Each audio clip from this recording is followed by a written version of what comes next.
I get told some funny things in Japan sometimes. I've been living there a long time, but I walk in sometimes. The other day I walked into a convenience store, and the lady who's working at the counter of the convenience store, she was smiling at me, so I just said konnichiwa. And how do you think she answered? I said konnichiwa, which means hello, right? I said konnichiwa, just being friendly, just being me, just being Sunshine. I said konnichiwa, and she said araba, nihongo jouzu yara, which means, oh my God, you speak perfect Japanese. All I said was konnichiwa. Then she asked me a question. She said, how long have you been in Japan, right? I said, 18 years. Only 18 years. Amazing.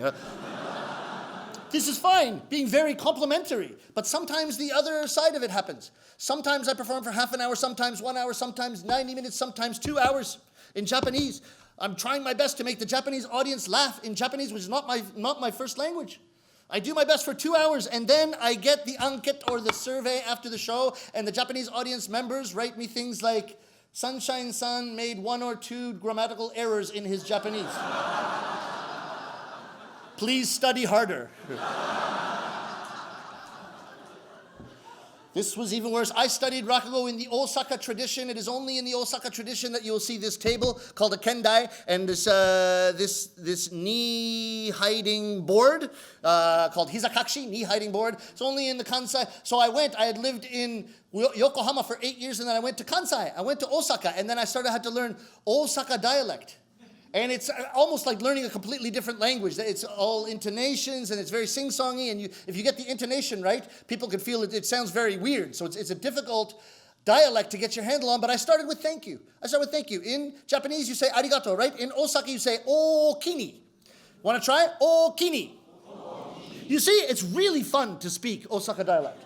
And people in Osaka are super, super friendly. People in Kansai are super, super friendly, super, super funny, but also super, super strict about the Osaka dialect. So you never know which one you're going to get. I learned okini, same thing, went into the convenience store, and I paid my money for my sandwich, got my change, and I thought I'd try out my newly learned one word of Osaka dialect. I said to the lady at the counter, I said, okini. And she said, araba!